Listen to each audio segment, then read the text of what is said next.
The Talking Joe legal team have asked that we read this statement. In last week's episode, we played an opening song, Paul Pelletier's On the Art, purporting to be taken from the Disney animated musical Zartan, and sung by world-renowned singer-songwriter and drummer Phil Collins. Talking Joe would like to clarify that there is not and has never been a Disney musical called Zartan, and furthermore that Phil Collins took no part in the writing or singing in the musical number played. Furthermore, the Talking Joe podcast would like to note that the metaphysical conceits of music, musicals, and the act of singing played no part in the creation of this opening track.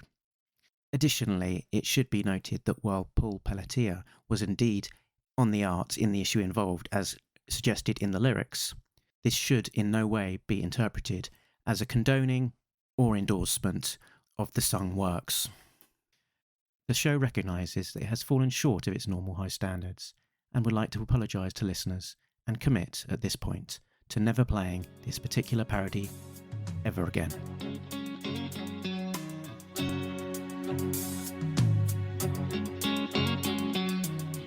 Five issues in, it feels so right. Mooney Ham's art was a real delight. But drawing comics is so hard. Those monthly deadlines fly on by. Now there's one Paul who's filling in. Keep things ticking over for Chris's return. This is a book that keeps on going. It's a new artist, but don't you cry. Pelletier's on the art. Oh, Pelletier's on the art. For this issue and for several more.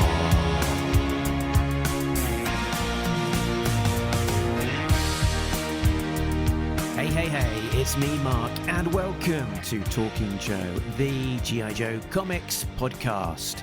If you are new to the show, you can find out all about us over at the website, which is talkingjoe.co.uk. Now, today we will be taking a look at G.I. Joe, A Real American Hero, issue 306, which was released on the 15th of May, 2024. But I will not be doing it alone. Joining me, as always, it's A Real American Tim. It's Tim Finn. How are you, sir?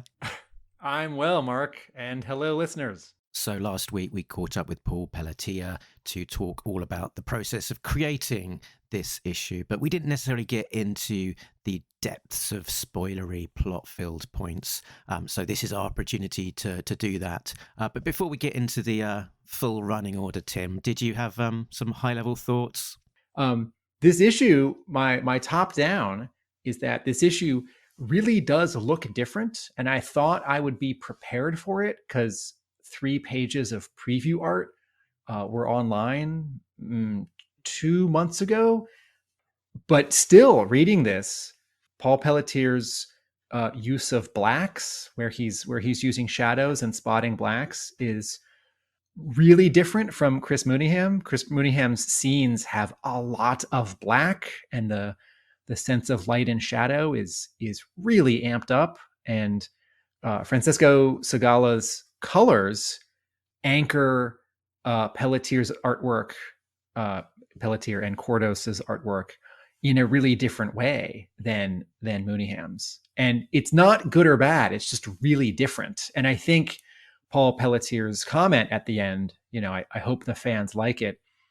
I think they're going to like it.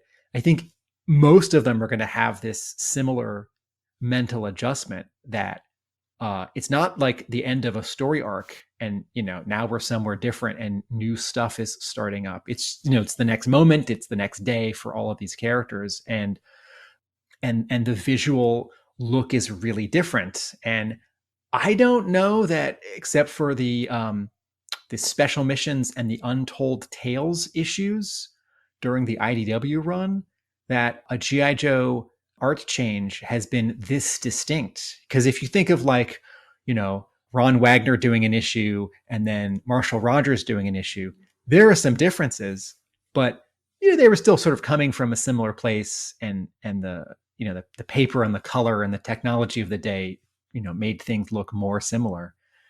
Yeah, so it's exciting to have this change, particularly if it means that the book can stay on a monthly schedule. And I really do want both of them to somehow draw the book. I think Alex Antone did say in the letters page something along the lines that Chris Mooneyham would be going away, and before he returned, that he'd be working on a special project, a secret project. So it's, I guess, entirely possible that if that still is the case, that Chris Mooneyham is going to be working on a special project before coming back to the regular monthly art duties, that potentially we could have a month where Chris Mooneyham has got a book out and Paul Pelletier has also got a book out.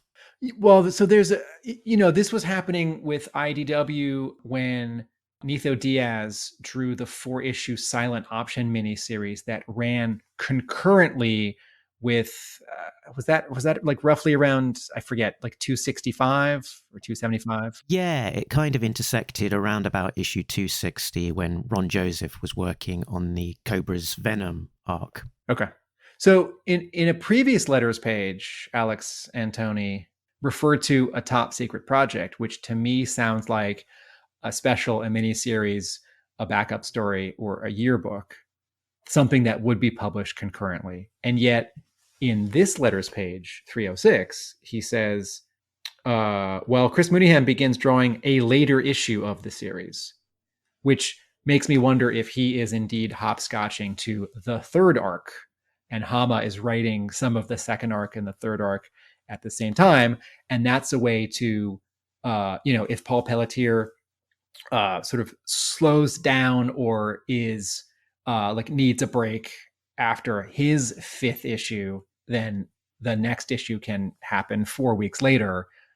But also, Alex Antone would be keeping in mind that maybe Mooneyham does 5 issues at a time, so 301 to 305, and then if he's doing the third arc, Alex Antone looking ahead would also want to plan the 4th arc. Yes, I guess only time will tell when we'll see Chris Mooneyham next. Okay, so who brought us this issue? It was the creative team of writer Larry Hama, pencils from Paul Pelletier, inks Tony Kordos, colorist Francesco Segala with Sabrina del Grosso on flats, letterer Pat Brousseau, editor Alex Antone, publication design Jillian Crab, production Richard Mercado, and creative consultant Diana Davis. Let's have a look at the covers in the gallery.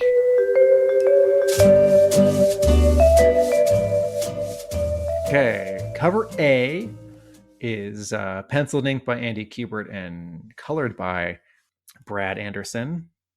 This is a straight on shot of Snake Eyes. This is original Snake Eyes. This is not Throwdown or Don Marino. He's not centered. He's on the right third of the cover. He's holding the Alley Viper's machine gun, and also, which is smoking, and also a pistol, which he's pointing directly at us, which is smoking. And that's exciting because there have been times in some years past where G.I. Joe characters cannot hold weapons or cannot point them out at the viewer on the covers. I was just going to do a fact check there, Tim. I think that he's holding Snake Eyes' new weapon that gets introduced in the interior. Oh. The Heckler and Koch UMP. Okay. Yeah. Okay, so let's continue this fact check, since I've often said, hey, is this thing we're seeing in a comic connected to the classified toy line? So are these weapons? I know that this is not the Energon universe. This is the Real American Hero universe. Do these allude to specific toys? Are similar. Funnily enough, one of the guns that does come with the Alley Viper doesn't look too dissimilar to this, but definitely the gun that is used in the cover image is the HK 45, which is the gun that is referred to on the inside. Okay. Good. Thank you. All right. Snake Eyes is standing tense with his legs spread out. Behind him is a destroyed or bombed out sort of house bit. There's some wall and a little bit of ceiling and a broken window. Smoke is behind him. This is a really bold cover because the background color, the sky behind Snake Eyes, is red. It is a very red. It gets just a little maroon on the top and just a little orange, just a little burnt umber on the right. And then surrounding Snake Eyes, behind him is a dead Cobra officer. Just behind him is a dead Frag Viper. And in the foreground, just the arm and hand of a dead Alley Viper. And Brad Anderson pulls a really cool trick here, which is he's picking opposing colors. He's picking complementary colors to create more pop and contrast, because the background color is red, and Snake Eyes' highlights, where he's not inked in black, they are blue, but there's a lot of yellow. The blue of Snake Eyes here is a dark aqua. It is subtly a blue with some green in it. And if you want to see some differences in color treatment, look at the smoke coming out of Snake Eyes' two weapons, and then the smoke in the extreme foreground all the way in the bottom that crosses in front of the Alley Viper's arm, right? One of the smokes has a lot of blue in it, one of the smokes has a lot of pink in it, and one of the smokes has some green in it. This cover, I think inadvertently, but subtly, looks back to the Andy Kubert cover to G.I. Joe 95, which was Snake Eyes with two weapons in front of a reddish background, standing over a dead Frag Viper, a dead Alley Viper, and some other Cobra soldiers, some other Cobras in general, some other Vipers. I don't know that anyone said, hey, let's sort of recreate that cover from 1990 and arrange the elements differently. I do think that if you put 100 monkeys in a room with typewriters, more than one of them is going to eventually have describing a cover where Snake Eyes is standing cool over some dead Cobras. It's a very exciting cover. I'm also always thrilled to see some very specific bits of Cobra costumes, like the Frag Viper's very weird helmet and his interesting color scheme, and not just any arm of a Cobra, but definitely an Alley Viper, because that's orange. It's a very red orange here. That's orange, and it's got the blue right angle urban camo on it. And even though it's just a tiny sliver of an Alley Viper, it's not just a bunch of Cobras. It's not just a bunch of generic nobodies all sort of knocked out in one color. This is someone's favorite toy who gets a little bit of a spotlight on this cover. So that's the cover. That's cover A, and it's awesome. Cover B is the black and white variant of the same image, and cover C is the 1 in 10 variant, and it is penciled and inked by Brad Walker and colored by series color artist Francesco Segala. This continues the sort of dual character spotlight, one Joe in the foreground taking up the bottom 2/3 with sort of a yellow reddish cast, and then a Cobra in the background sort of looming over them in a bluish green cast. In this case, it's Roadblock. It's Roadblock version 1. He very specifically has his original accessories, his machine gun, his backpack, the tripod, or maybe it's a bipod. And then behind him, and then there's some fiery explosions separating Roadblock from Zartan. Zartan is crouching, and the foreshortening on him is, you almost think this is just head and shoulders, but this is actually head and shoulders and back and some backpack. And then you see a little bit of his butt and his thigh, as if he's sort of crawling or hunching forward. Cause you can see that, you can see the sort of, or riding on his swamp. Oh yeah. Very good. Thank you. Okay. So, just above, Roadblock's arm on the left, you can see under, thank you, you can see under Zartan's chin, a little bit of that ribbed, those ridges that make the top of the swamp skier, which sort of echo the sort of shoulder armor on Zartan.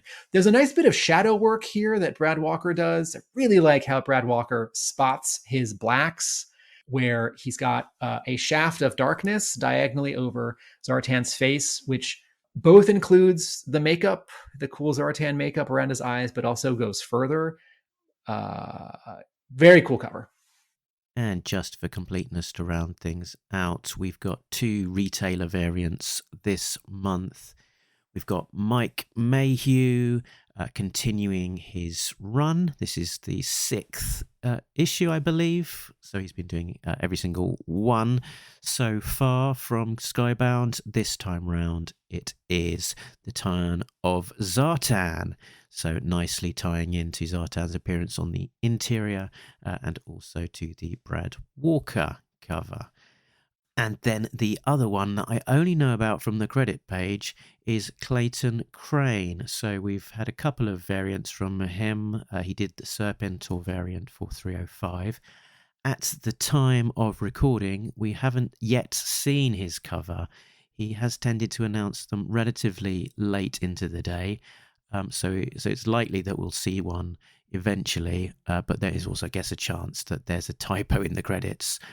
But yes, if you're interested in the Clayton Crane variants, keep your eyes out as they get announced in the week and then generally go live on the weekend and sell out pretty quickly. Plot breakdown. From his base on Cobra Island, Serpentor Khan is growing his army of enhanced cyborgs using Revanche's surgical bot pods. Serpentor launches a missile attack at Zartan, who is in the bayou.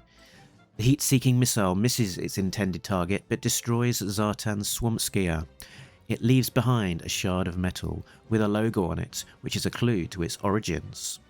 Serpentor then monitors his Zartan simulacrum as he has an audience in Destro's castle, and he attempts to persuade Destro to attack Springfield. Destro sees through the simulacrum's disguise but does not let on.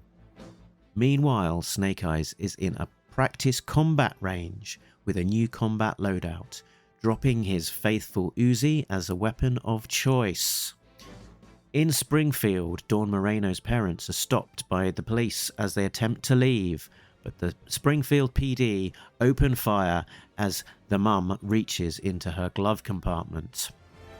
In Revanche's Baton Rouge facility, the cyborg production line there continues, as Alpha 001 uncovers Cobra's attempts to install a secret chip, and so they will replace it with their own, which gives them a backdoor control. Elsewhere above the Gulf of Mexico, a Joe Halo team, consisting of Wetsuit, Muskrat, Multo and Helix, makes a jump from a transport plane into the waters of Cobra Island, assembling a Zodiac boat and making their way to the shores. Back in the bayou, Zartan is with the whole Dreadnought team to discuss their reaction to the attack. Perhaps they should team up with Destro to hit back. Did I do my top-down reaction too early? Or why don't you just do your top-down reaction? Yeah, I think you might have tipped your hand a little bit early there, Tim. So never mind.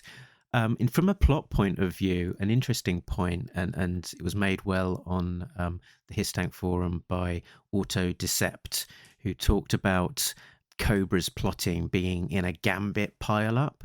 A gambit pile-up involves 2 or more people with completely separate agendas hatching complicated plans, where the storyline's thrown into chaos and fans can't predict how it will all end and be prepared to create a flow diagram to keep up with everyone's scheming.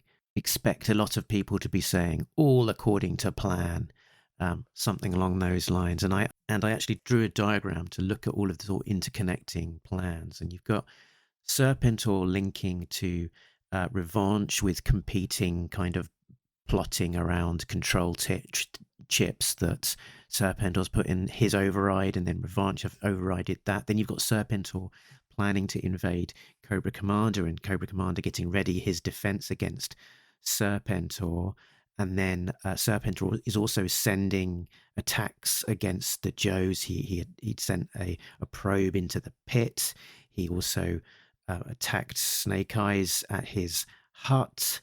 And then on the Joe's side, you've got them doing sneak recons into Cobra Commander in Springfield from Dawn, and then Dawn linking to her parents, who are also sort of turning traitor against Cobra Commander and running away and getting shot by Cobra Commander. And then you've also got from the Joe's side a boat going into Cobra Island and against Serpentor. And then you've got Serpentor attacking Zartan, but using a Revanche logo, or perhaps a Mars logo. And then Serpentor is also sending Zartan, a Simulacrum, against Destro. And Zartan is allying himself with Destro as a result, and potentially they're going to hatch a plot to attack Serpentor or Cobra Commander together. I think that's most of it, but it's a lot.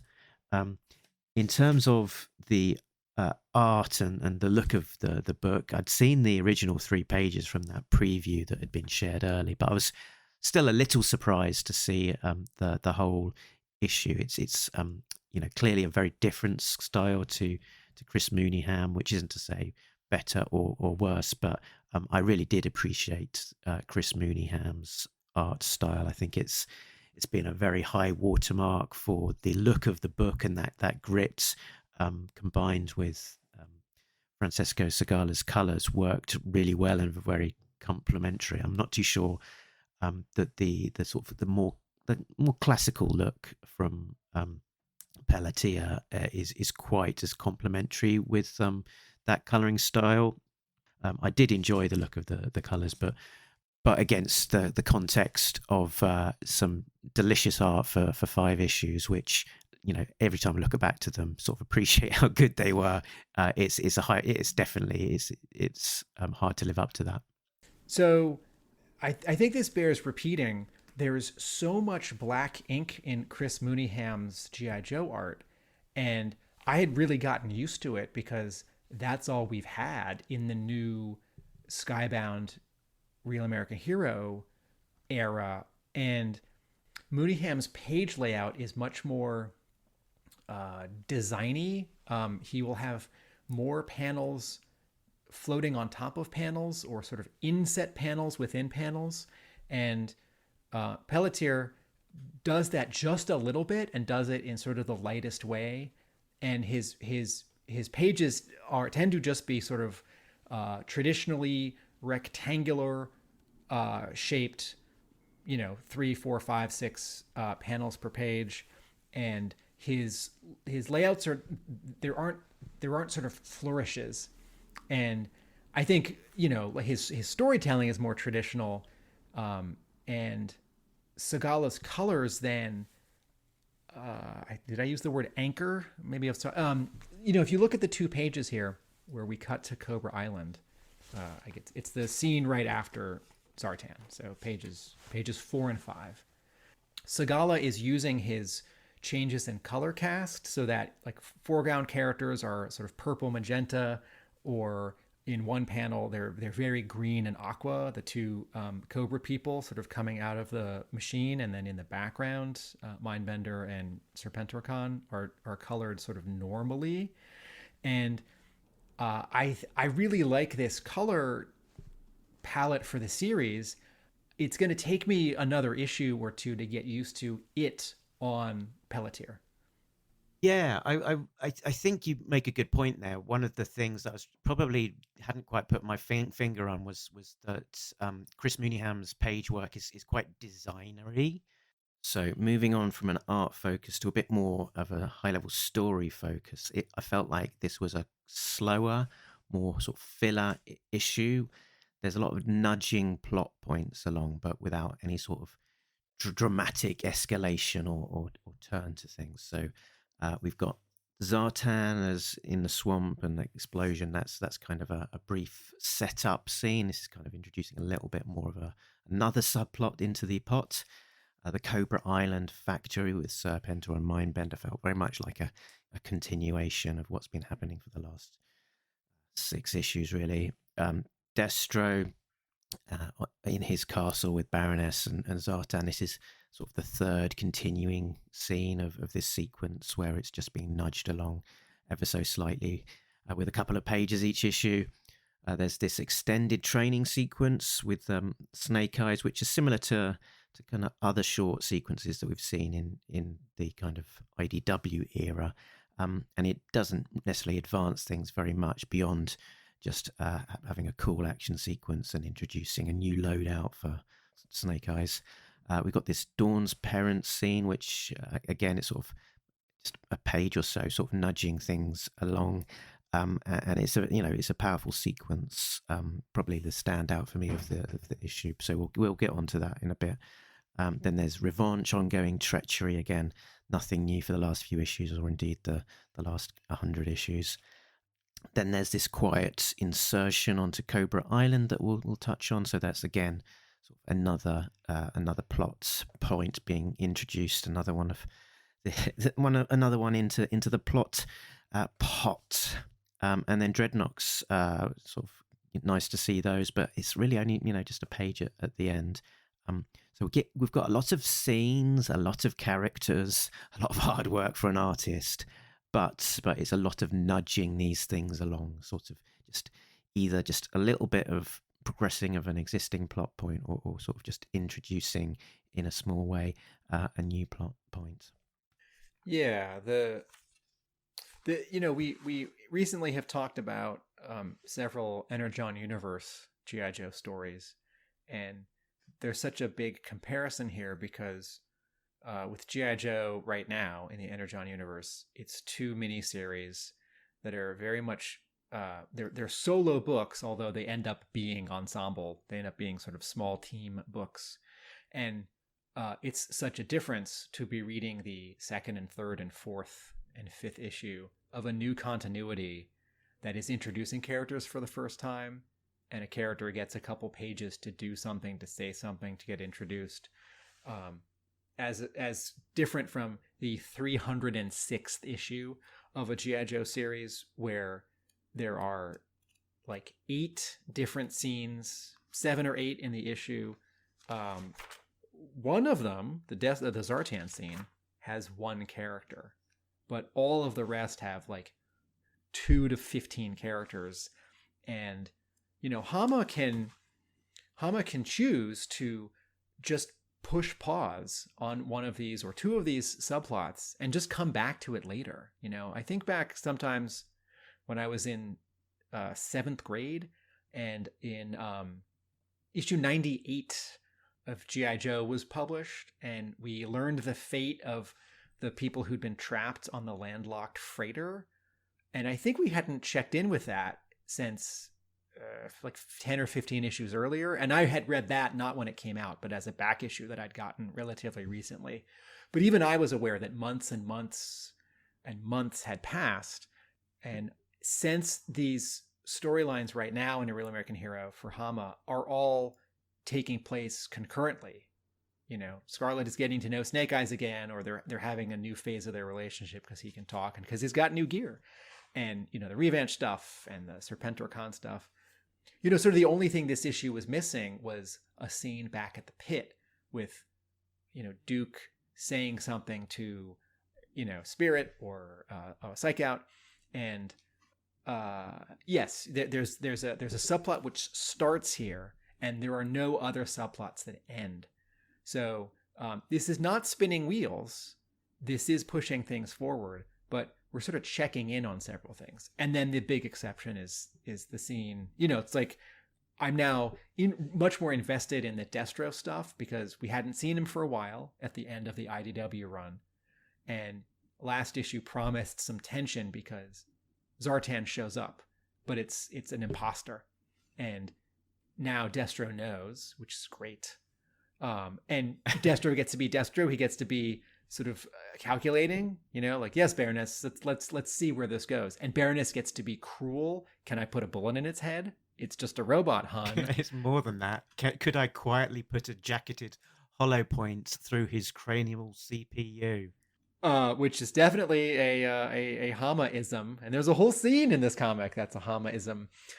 So, I read this issue and I wasn't like, my palms weren't sweaty at the end, but not every issue can be that. There are so many characters and so many storylines that, some issues there are 3 storylines and they all move forward and one ends. And every so often we get like a 275 or a 200, and like a couple storylines seem to converge, issue 50 and end. But a lot of this book, if it's not an Untold Tales issue, if it's not a Special Missions issue, a lot of issues of this series are like this, where there are 3 to 7, not even subplots, but plots, and Hama calls it A plot, B plot, C plot, and in this case, additional letters. Does Hama actually think of it in his own mind like that? A plot. Yeah. B plot? Yeah. Hama will say like, oh yeah, the story's got an A plot and it's chugging along, and there's also a B plot, and then I'll start a C plot, and maybe that starts at the beginning with them like loading up on a plane and going somewhere, or maybe it just starts with them already there. They're already in the mountains. They're already, underwater. And then an issue or 2 later, the A plot sort of wraps up. The B plot becomes the A plot. The C plot becomes the B plot. And then I introduce the new C plot, which, if they'd all overlapped, would have been the D plot. And these letters are not hierarchical. It's not that one's more important. It's just sort of like a way to track them. It's like calling them plot 1 and plot 2 and plot 3. And my kids at the moment, they're sort of studying English literature, and I was reminded, helping them with homework the other day, of the word denouement, which is kind of like a bit of a finale where various subplots converge, and I can certainly see that we're kind of building towards that from the plot that we're seeing, and also the hints of expectations that we're seeing from the future solicits and covers, that at some point it seems likely that all of these things are going to build together and sort of land in Springfield in a bit of a explosive coming together of Serpentor's forces, Cobra Command, Destro and Zartan, and the Dreadnoks now potentially, and maybe Dawn looking for her parents, Snake Eyes in his new gear, and potentially some of the other things, maybe that Joe team who sort of going to track the Cobras from Cobra Island. So we're definitely building towards something, and I'm sort of slightly chomping at the bit to get there.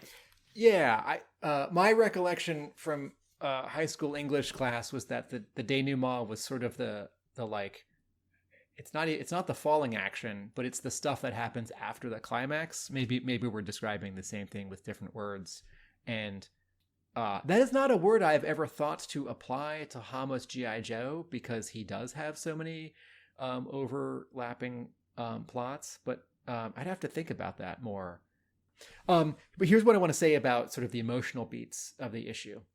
The scene with Dawn's parents is a gut punch, and the scene with Snake Eyes practicing, and then Scarlet describes his new weapons, is fun and cool, and I think the kind of scene that a lot of us have always wanted, and I think the kind of scene that people who don't read G.I. Joe might think happens a lot in G.I. Joe, but actually doesn't happen a lot in G.I. Joe. Like, oh, you're just like listing a lot of toy stuff, right? Like, oh, this is all accessory. This is all about accessories and accessorizing, right? Or like, oh, this is all just sort of showing off, weapon stuff and action stuff and violent stuff. And I think it's Larry Hama describing his interest in gear. And as professionals in the military, the Joes are experts in a lot of this gear. These are their tools. This is how they do their job. This is what saves their lives. It's sort of like a cooking show when, you're watching TV and the chef or the guest describes all the ingredients and has them all in front of them, but says a bunch of words, like, oh, well, the chopped onions add this, and oh, the smell of the lemon zest, and like, let me just put in a fresh sprig of thyme for the so-and-so, right? As I'm making this whatever, and I'm mixing them in a bowl, and I've got the oven going. So I think Hama's sort of like smiling as he writes this scene because it's fun and cool.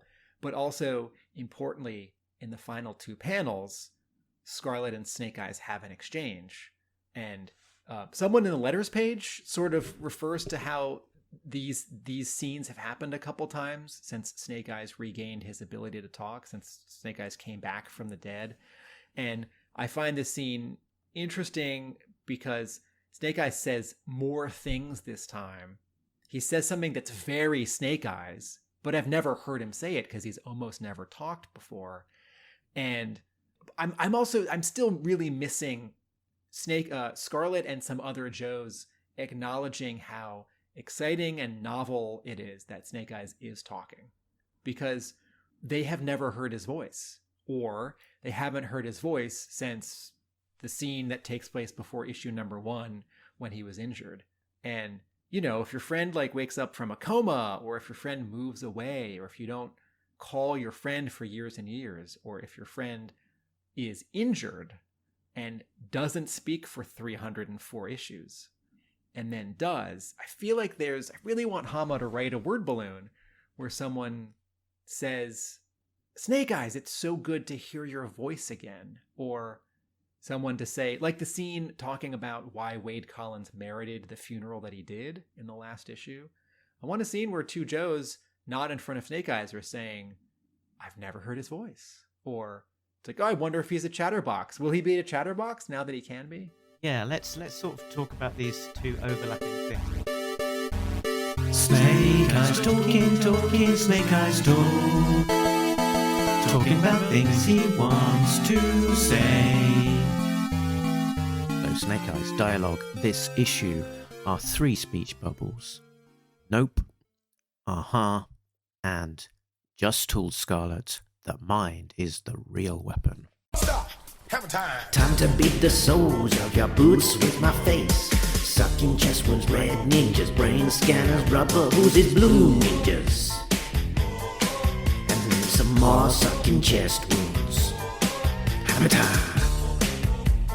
So this month we have got a big, whopping, pulsating, throbbing Hammer time, which is like one of the most hammerest of Hammer times ever, which is this specificity of weapons being called out in the Snake Eyes training sequence and Scarlet's explanatory dialogue. So Scarlet says, about time you replaced that old Uzi. Are you happy with the HK UMP 45 SMG and sawed-off M79? Rolls off the tongue. And now, in addition to your Dotanuki katana and 1911 45 ACP, you're packing a J.D. Smith Persian fighting dagger. Quite an array of weaponry. Just tool Scarlet, the mind is the real weapon. So what are we being told about here? The HK UMP SMG is a submachine gun developed and manufactured by Heckler & Koch as a successor to the MP45 that you might recognize from Action Force SAS figures. And following use in Iraq, is now one of the most popular submachine guns being deployed by US military personnel. The M79 grenade launcher is a single-shot, shoulder-fired, unless you're Snake Eyes, when you can be a bit more badass, break-action grenade launcher that fires a 40 by 46 millimeter grenade and first appeared during the Vietnam War. Its distinctive report has earned it colourful nicknames such as Thumper, Thump Gun, Bloop Tube, Big Ed, Elephant Gun, Blooper, and Can Cannon. Australian units referred to it as the Wombat Gun. And G.I. Joe fans might remember that Dickie Saperstein from the Long Range Recon Patrol was bringing up the rear with his Thumper, Kitty said. And the 1911 45 ACP refers to a Colt M1911. The Colt is a single-action recoil-operated semi-automatic pistol chambered for a 45 ACP cartridge. ACP meaning automatic pistol caliber 45. The name came from the date it was used. The original model was adopted in 1911. And it's really the ubiquitous, when you think of an automatic pistol, particularly when you're thinking about use by the army, you're thinking generally of this Colt 1911. It's kind of the image of a pistol, really. And it's incredible to think that it was originally developed in the 1890s and is still actually in use today. So yeah, it's pretty surprising that a pistol would endure for such a long time. A real perennial. So I note in this scene that Snake Eyes and Scarlet do have more of an interaction than the last two times where he started to say something and she sort of cut him off. Shh. Now. Do you want to? Should we read this letter? Someone in the letters page addressed this, and I'm actually saying this completely straight and without joking.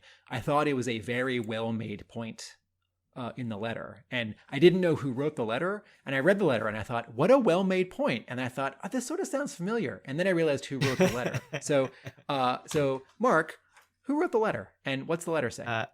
Well, let's read it out. Shall I read this one, Tim? Yeah, I think you do the best impression of you. Dear Larry, Alex, and crew, I've been giving the newly cloned Snake Eyes some thought. There is a lot of mystery still about him. For example, when were his last memories? His store points? And to what extent could remain of Dr. Mindbender's programming for loyalty to Cobra?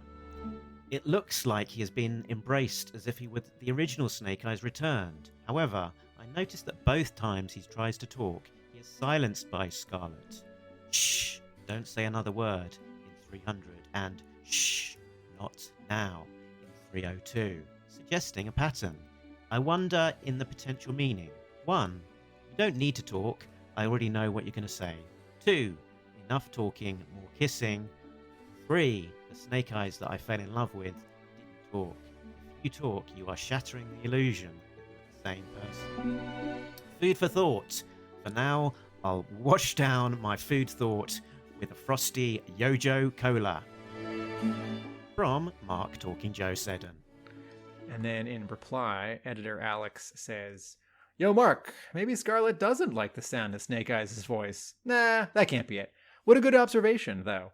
I'm also curious about the new Snake Eyes. So, okay, so in this scene, I thought, well, if there was a little bit of a pattern, Scarlet is not cutting off Snake Eyes this time, and he's saying very little, which is in keeping with what happened the last two times. He seems to be, now that he is a man of words, he seems to be a man of few words. And then the turn is he gets 2 word balloons with 2 full sentences. Well, I guess one's a full sentence and one is sort of an abbreviated sentence at the bottom of the page. And I thought, wait, he's not cutting her off, is he? Because he's, you're sort of irked at someone, or you're irked and you're not irked at someone, but someone asks you a question and you give them the shortest, curt answer possible, like, uh-huh. And then you go back to doing the dishes. Marriage.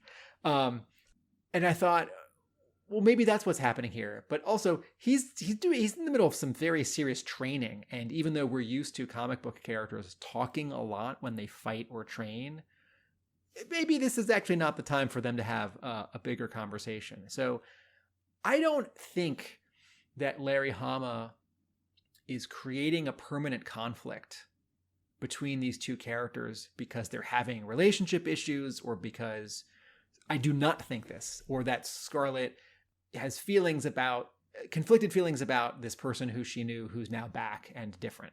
I don't think it's that. I think I've long thought this without realizing it. Here's a comparison: Star Trek and Star Trek: The Next Generation.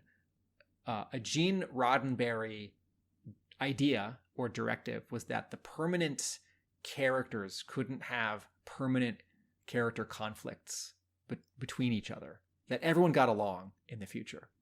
And Gene Roddenberry was not involved in the development of Star Trek Deep Space Nine.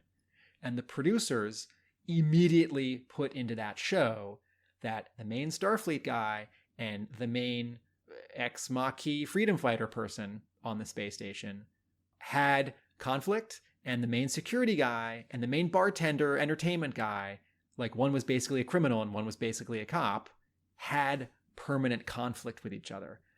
And I always thought that made for a much more interesting show. I like Next Generation a lot, but sometimes it's a little bland. Okay, so here's G.I. Joe. And, I think of how all the Joes have always been with each other. And correct me if I'm wrong, I feel like the only two times that a Joe has had a hard time with another Joe is with Mangler in Special Missions 13 and Cool Breeze in, issue 113, 114, where you have sort of a newer Joe, a younger Joe, who's either going to cut a corner or like a little bit full of themselves. And we know how those end. But otherwise, like, all the Joes get along with each other. And it's for the villains, Cobra Commander is out to get Destro, or Cobra Commander is out to get Zartan, or Zartan's out to get Cobra Commander. They have conflicts with each other. Yeah, I agree. It is few and far between, and a general theme for G.I. Joe is that brotherhood and the loyalty for the team together, and battling both the enemy Cobra, but also the man, the higher ups who are sort of removed from that sort of sense of loyalty and brotherhood, and it's Cobra that shows the disloyalty and the infighting. I can think of a couple of other examples. There's like Lifeline in Special Missions, and Leatherneck having a bit of a go at him because of his sort of pacifist stance, and also Scoop, who again is who is inexperienced, and there's a bit of an annoyance that he's being foisted upon them.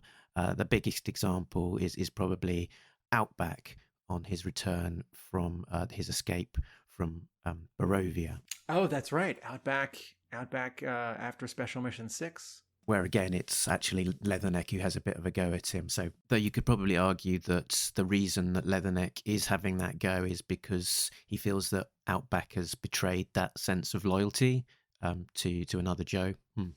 So, lingering on this sequence, I had a couple of other observations. The first one was that we've got a nice asterisk with an editor's note, which is always appreciated. It's UICS, and the asterisk says Urban Interior Combat Simulation, which all sounds very credible. I actually did a Google search for that phrase, and there were no results. So while it does sound like the kind of thing that would exist or should exist, it does seem to be an invented phrase. Oh. The other thing about this sequence is that it tracks back to the cover. So we got the sequence here with Snake Eyes training and taking on cardboard cutouts of all of these Cobra troops. But on the cover, we've got like a heightened version of that with the downed Alley Viper and Frag Viper and so on. And this sort of plays back to a sort of a long established comic book trope, where on the cover it relates to a heightened version of a sequence that occurs in the interior, or just ramps it up to a much more exciting or sort of a cliffhanger idea of the sequence that occurs on the inside. So a good example of that would be like Special Missions issue 25, where on the cover there is a pterodactyl attacking the Tiger Sting Jeep. But on the interior, it relates to a sequence where the Joes are actually just driving through a museum and this exhibit falls on the top of the Jeep. And funnily enough, that cover was also illustrated by Andy Kubert. So there we go. Let's talk about Dawn's parents. Because Dawn is not in this issue. It's not that we haven't mentioned her and Mark left her out of the plot breakdown because Mark's plot breakdowns have to simplify things. She's not in the issue. Yeah, so there's a 2-page sequence. Dawn's parents are leaving Springfield. They're stopped by a police car, by the sign that says "Welcome to Springfield," a nice little town, a familiar sign there now. And obviously this policeman is not a real policeman. He works for Cobra, and he asks them what they're doing. They say that they're leaving town because they're visiting a sister. It becomes more obvious that this isn't a real policeman when he receives backup from a HISS tank and some Cobra troopers. And Dawn's mum reaches into the glove compartment. She says, "Wait, I have a letter from my sister-in-law's doctor." The policeman says she's going for a weapon. And then the policeman plus the two Cobra troopers open fire on the car.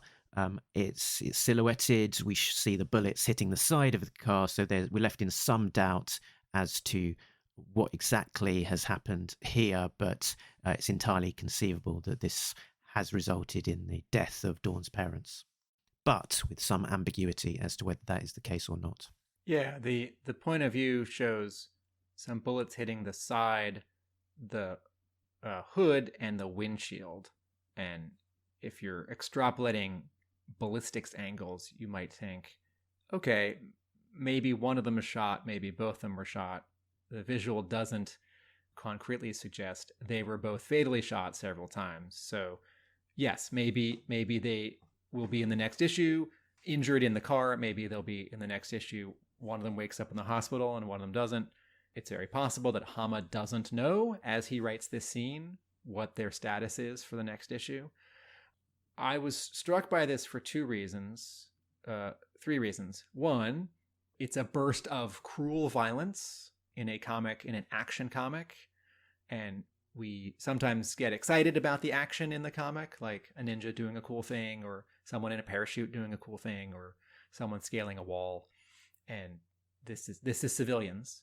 So it's upsetting, and we've gotten to know these characters just a little bit in just a few issues, a lot in just a few issues.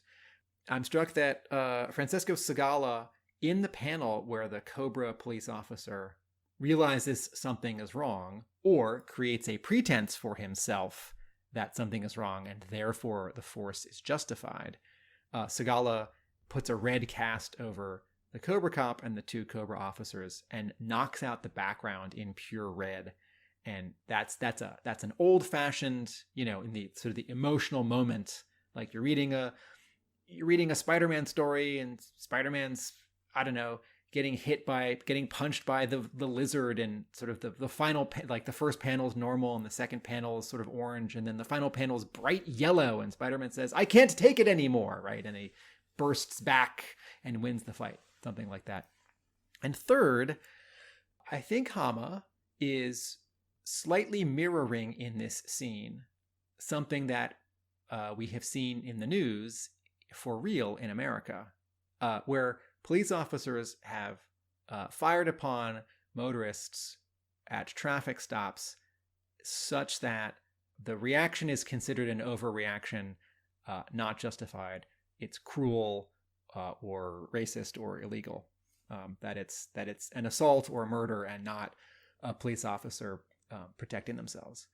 And this is something that has happened in America for a long time, but it's been on the news and social media more in the last 5 or 10 years. People are talking about it more. People are seeing it more. And some people are having stronger reactions to it. I don't think of Hama as, I think he's doing a lot of entertaining when he writes G.I. Joe. And he's writing about loyalty. And he's writing a little bit about the experience of soldiering, the point of view of the Joes, right? This book is not like about decision makers in the Pentagon. And this scene reminds me of a scene. I don't remember what issue it is, Mark. Maybe you can help me pinpoint it.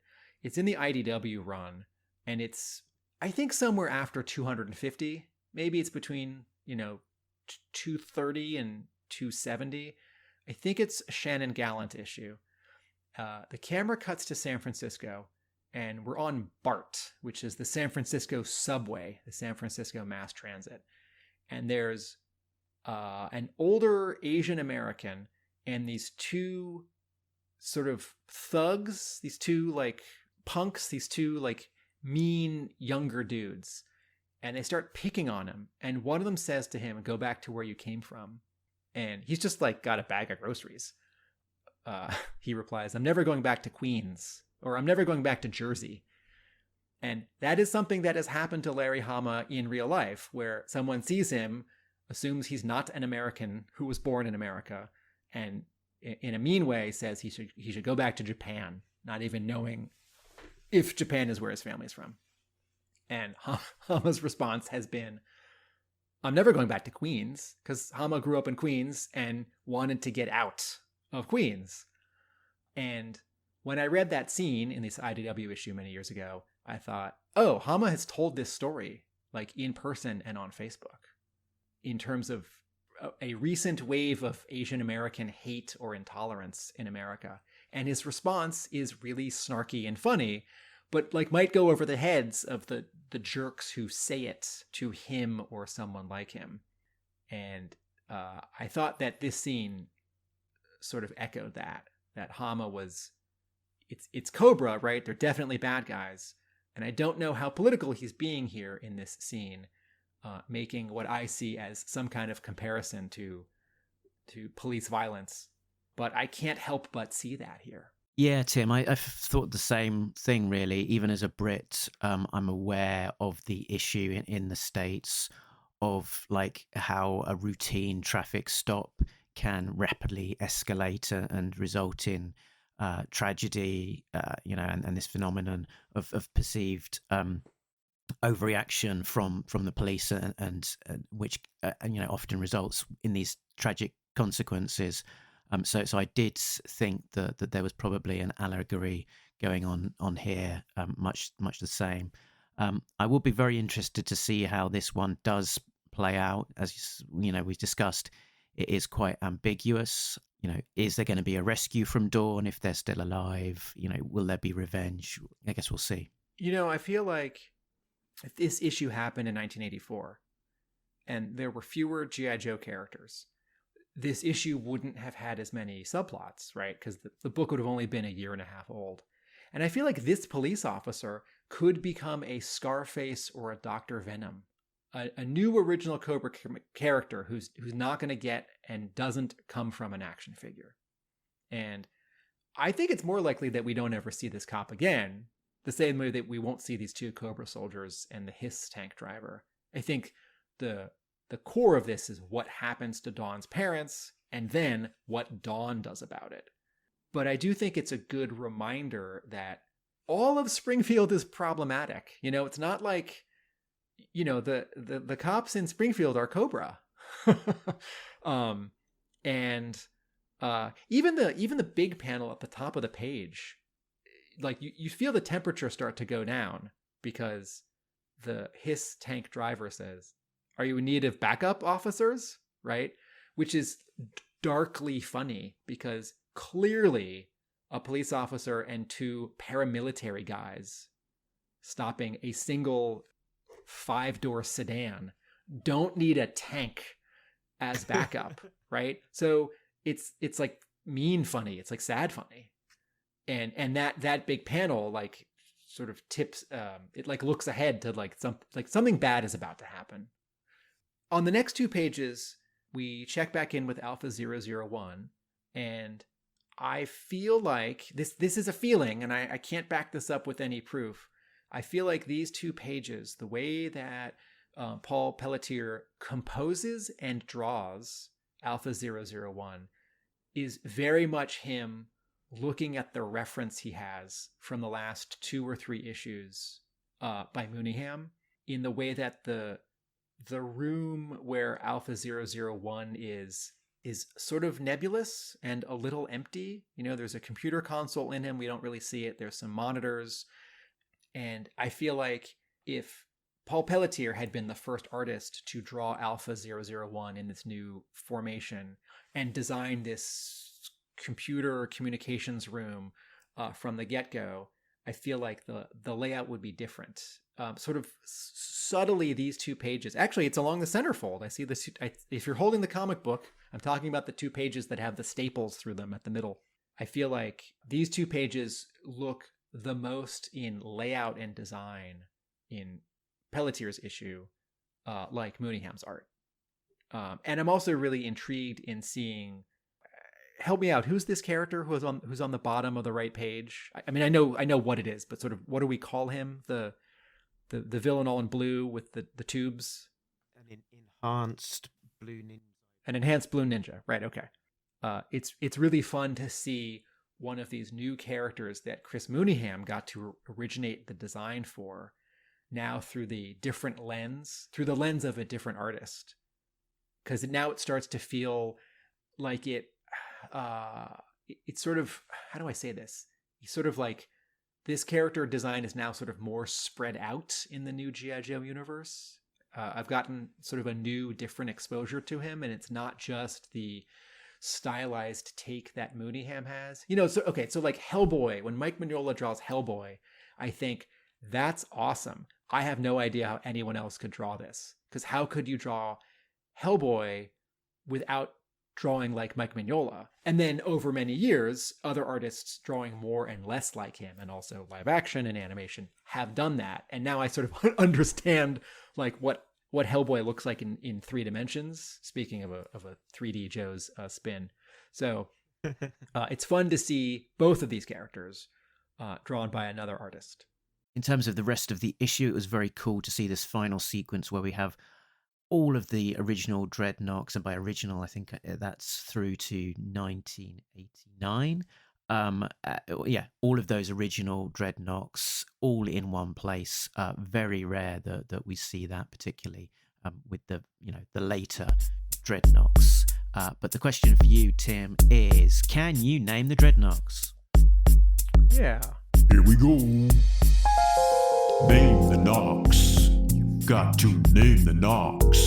Is one a fox, or does it have a pet ox? Zartan's guys, don't tell me no lies. Just name the Nox. Knock me off my socks. Name them. Thrasher, Xandar, Zorana, Zartan, Roadpig, Ripper, Nagahide, Zanzibar, Monkey Wrench, Torch, Buzzer. It really is all of them. Yep. Easy peasy. That's 1, 2, 3. My quick reaction.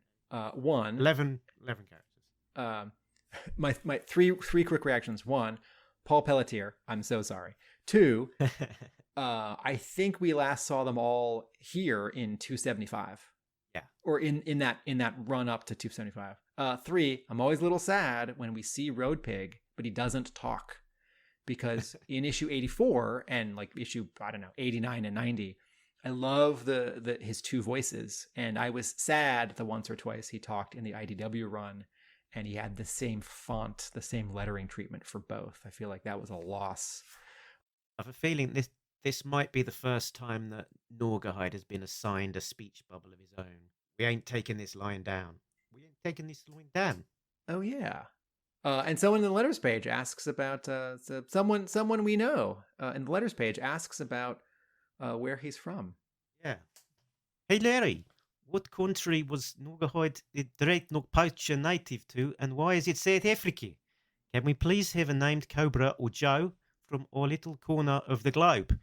Your biggest fan from deepest, darkest, Stephen Jabba. Yo, Stephen. I think that's how he talks, isn't it? That was very good. That was very good. I'll just skip. Sorry, Steve. Yo, Stephen, thanks for writing in. I'm happy to clear things up. Nagahide is definitely from Classified, and it seems pretty obvious to me. My last. That's just for those counting. That is 2 Talking Joe hosts, 1 current and 1 former, with letters in this issue of G.I. Joe, which is extremely cool. Hats off to you, S-Jub, for your letter in this issue. My 2 last little reactions to the issue. I was excited that this new plot starts up with Wetsuit and with Muskrat, Wetsuit, Molto, and Helix, because as I have said before on the show, when my brother and I were kids, and Wetsuit walks around in an episode or 2 of season 2 out of his wetsuit. I think Ninja Holiday is one of them. He's in just like a button up and pants. And I think I asked my brother, what would he wear? Why isn't he in his wetsuit? And my brother said, this must have been a rerun, because the Muskrat figure would have had to have come out. So this was not 86. My brother said, oh, well, he's a Navy SEAL, so he'd sort of look like Muskrat if he's out of his wetsuit. And here's Muskrat, right next to Wetsuit, looking like Muskrat. Not in a confusing way, in a neat way. Like, hey, they've kind of got that same hat. And then the last thing I'll say is, though I'm still getting used to Francesco Segala's color treatment on the very different sense of light and dark, white and black ink in the Pelletier Kordos art team. And I do think a couple pages are not sort of meshing I really note how effective a couple all-white backgrounds are. So like in that scene that I was just talking about with Alpha 001 and the Enhanced Blue Ninja, the Enhanced Blue Ninja comes in from a hallway, and Segala leaves the background all white, and in fact adds a little bit of sort of white haze in front of the Blue Ninja, who's all silhouetted and backlit, to show how bright that hallway is.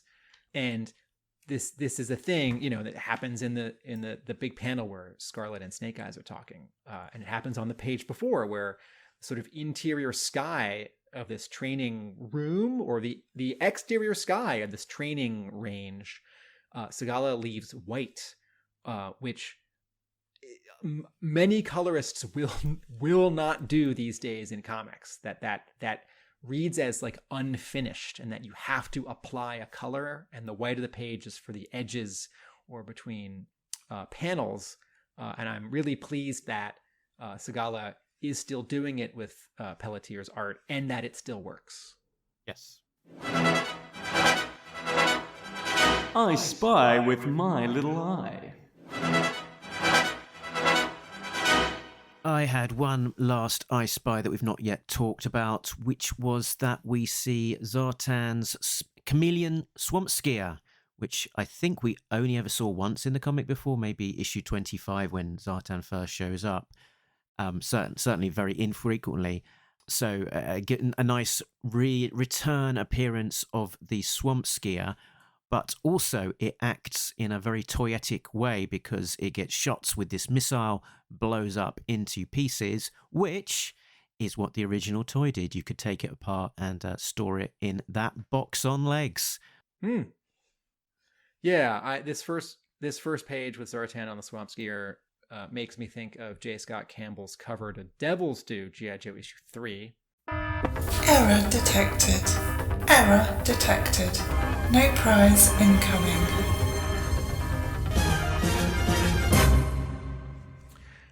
I have what I wanted to ask you if these two are error detecteds.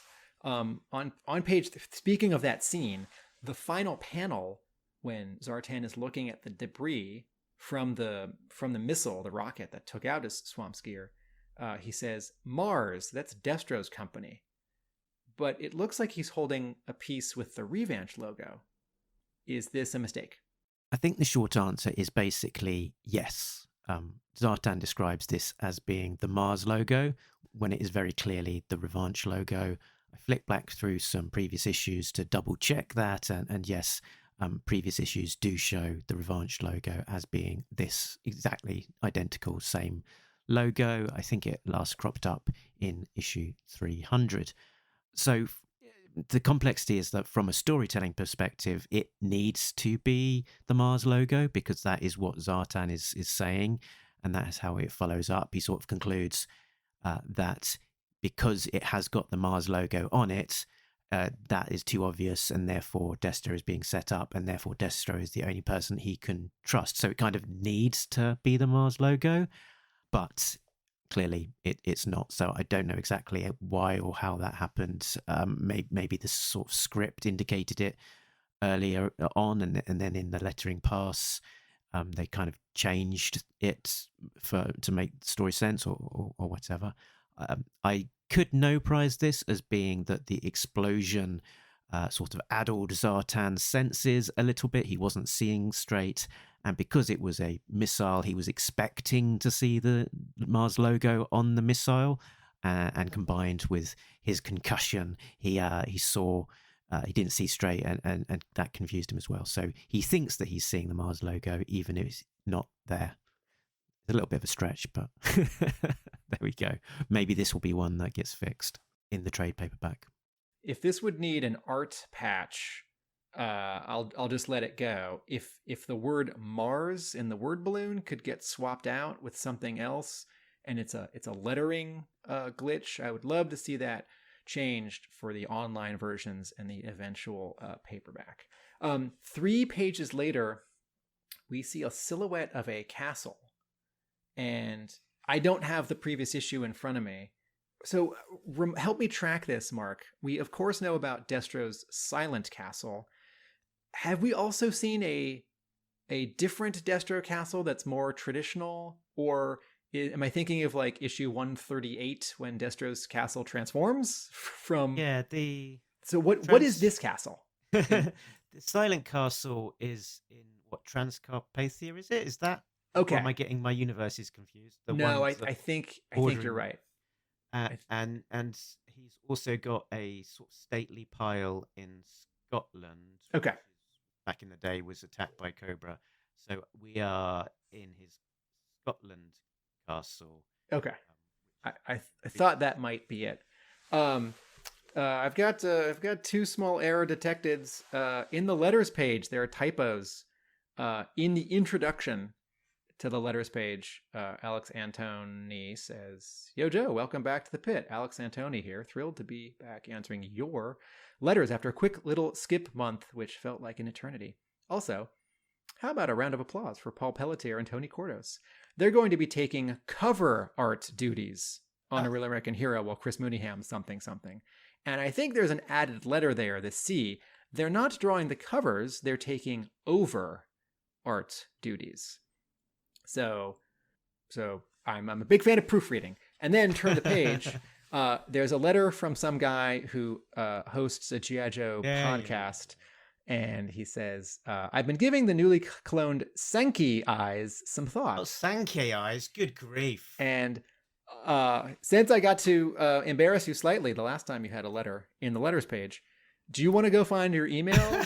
Is the typo in your email, or did they somehow introduce it?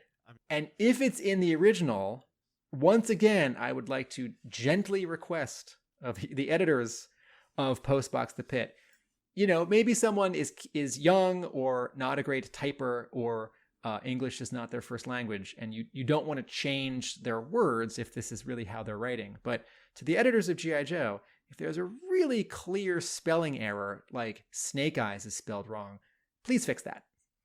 That is allowed. Like, I mean, I will own the errors as being my own. But, it would have been nice if they could have been corrected before seeing print. I'm not gonna send a letter to the letters page asking them to please fix really obvious typos. I think that's not necessary, but I wish they would. I wish that I could send an email into the pit without including a typo. I do seem to be incapable of that, so yeah, holding up my hands. Sorry about that. Well, the surge and pride of getting yet another letter printed, I bet, is bigger than the surge of blushing for having a small typo. It's a Larry Hama colloquialism. He's talking G.I. Joe and all its heroism. Can you guess what it is? Is it something new? Now listen as Larry drops a slice of real life on you. My Larry Hama colloquialism this month is In the Bayou, which is how we start this issue as well as how we finish it. A bayou is a slow-moving creek or swampy section of a river or lake, and the bayou would normally be assumed to be the swamps of Louisiana.